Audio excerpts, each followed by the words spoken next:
from page 62 of Keep on the Shadowfell. You remember this giant warrior statue here? We will copy him and paste into our trap or hazard or puzzle token into the import. But before we do that, again, we pull out a JPEG, which is representative of the trap. I mean, you can keep it at this graphic here if you want to, that image, but really let's get something that looks more like a warrior for the giant warrior statue trap. So without further ado, we will hit import and follow the prompts. It's going to ask us to enter the source text, which we have on the clipboard. We'll say okay to that.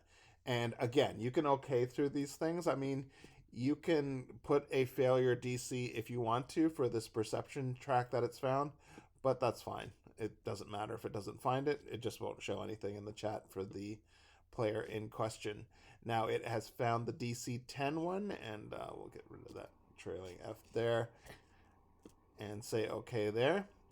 And another perception track, that's the DC 15 one. Say okay. And it will put those on the info token. So do this on the map that actually has the actual trap. So there we go. It has opened up a power editor form for us. And yes, it is range 4 and it is a trap. And all that looks good. We'll assume that this is fine. I don't know why it's a standard. But if it says it's a standard, it is a standard. There it is right there. But you know what else it says? It's against only non-evil creatures. So there is a way we can model that behavior using the attack power syntax that this edit power macro here allows us to do. All non-evil creatures in the burst. See that? So close burst 4 is correct against all those creatures. And there's no harm in leaving it like that because it's single or all, and it doesn't say single there, so we're good. And this is the actual attack, and it looks like it's brought that in quite well. Yes, attack bonus of 9, 1d8 plus 6 damage, and the hit dex looks good. I want to draw your attention to this field, versus type. We haven't actually used this before. We need to only target non-evil creatures in that range 4, that close burst 4. So the way we can do that is actually put in non-evil here, or whatever string uniquely identifies non-evil creatures. And we're going to use this one. It's as good as any, so we'll say okay there. And that will encode the attack power into a macro for us. And it's found the effect. It's knocking guys prone, so that's looking good. Now polymorph target. Yes, this is called giant warrior statue right now. The trap, it has been renamed by the import macro after the attack macro. So we'll say okay, and we'll polymorph into that knight that we have there. So he is right there. So we'll go okay, and yes, we can delete him, get rid of him. And now we have the giant warrior statue attack macro on here. Remember, this is going against non-evil creatures. The way we model that is we can go to Vanny, and he's presumably well, I hope he's a non-evil creature.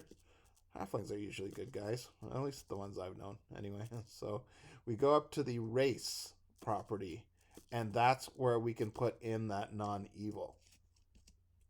And that's what versus type on the power editor form is looking for. It's looking for the race, and it's looking to match that string. So we'll say okay. And we'll take a look at this token. And we see it has 50 hit points, and it has initiative bonus. XP is indeed 175. And look at that. It has some defenses even. 12, 10, 5. And all this formula here means is that don't try to attack it with will. It's not sentient, so it can't be attacked through its mind because it doesn't have one. So these are the defenses. Again, 50, and it also should have set the resist to 5. So we'll go down until we see that. Yep, resist to 5. So that is nicely configured. And on the notes tab, we will see some countermeasures notes for your convenience when you're running the game. You can check this. I know that's not in great format, but I mean, you can put line breaks in here if you so desire. That's fine. Or you can just refer back to the adventure text, of course, which is just as good. So now we're going to actually try this. We're going to bring this guy out. And by the way, he's supposed to be large sized. So that's something it didn't pick up on because, again, it's non-standard. Where is it going to look for that large specifier? And you can change the handout if you want to as well. We'll say okay, or you can leave it to the default. And I believe that's within 4 squares. So Vanny's walking through that room, minding his own business, and suddenly, he triggers the trap, and it attacks. And look at that. These other guys are in range. Let's see if it goes after them. Giant warrior statue versus Vanny. And yep, that'll hit. And hits the damage. And down he goes. We get the notice of being prone in the overlay at the top of the screen. So, and this aura, by the way, indicates that he's the one that's actually acting now for ease of use and visual optics on the screen to show he's the action one. So Vanny's not amused. So he's going to go up, stand up rather, and he will hit it with a Stormwalk. Let's see how that goes. Make sure it's visible though, because I mean that's only fair for your players that they know what they're dealing with here. So he will go to at will Stormwalk, and it automatically targets because these guys are not visible to players yet. And that's pretty good. Wow. Hit, as we hear from the squishing sound, and it does damage. So this is now a targetable and harmable token, as we have just seen. And yes, he does want to shift. And so, well, we get the link anyway. Cannot shift while A is negative. So I guess he's has some damage going on there. So he is going to actually go up to this guy and examine it and say, I'd like to disarm this. So he's going to get his thievery skills ready. Now, it requires 4 successful thievery checks, as we see in the countermeasures here, in addition to all the defenses here. By the way, let's go back and see if he took damage. Did he? Yes, he took 1 point of damage, so which is not much, because remember, he's got that resist 5, but he's down to 49 points. It is down to 49 points. And let's take a closer look at the text. And you can climb it, sure. You can put an athletics check on there if you want to, and then your players can OSP it if they want to climb it and do their athletics check. But I want to draw your attention to this. A character adjacent to the statue can access the secret panel, disable the trap. Disabling the trap requires a total of 4 successful DC thievery checks. Now, of course, you can do this ad hoc manually and just tell the player, hey, have your guy give me 4 thievery checks over the next 4 rounds. And you can just track it manually if you want to. But it just so happens that I have... okay, I'm going to have to open this. I have set in my handy dandy text editor here. Let's see, I can get trap text. A primitive skill challenge right here.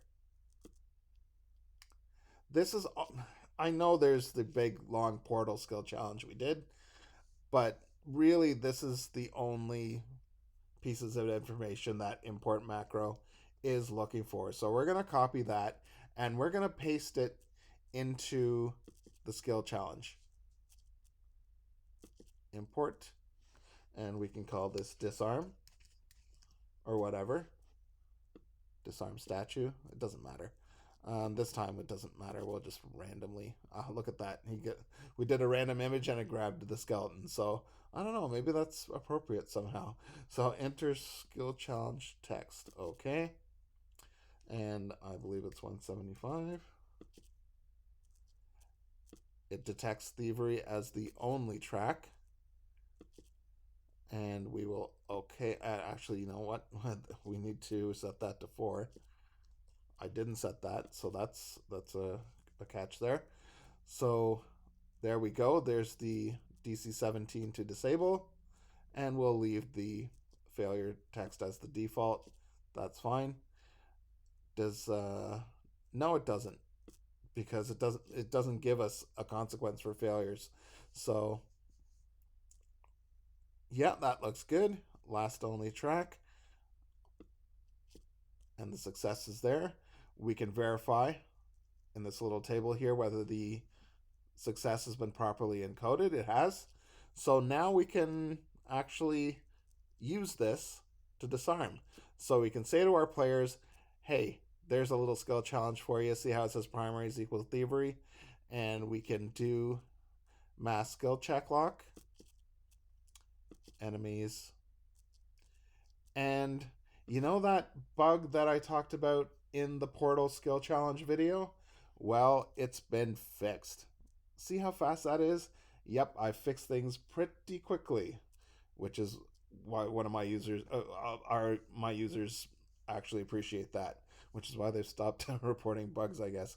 So okay, so Vanny, and he's been linked to the disarm skill challenge as you see there. So we don't have to do the OSP now. So we can just click on Vanny, and we can do our skill check.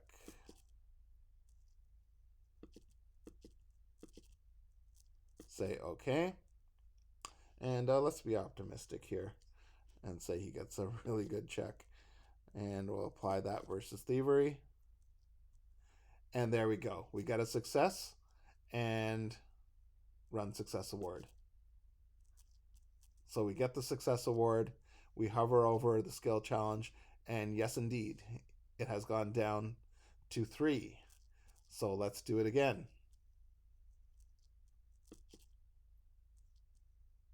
Remember, uncheck perception, otherwise it'll think you want to include perception as the possible skill that's being applied.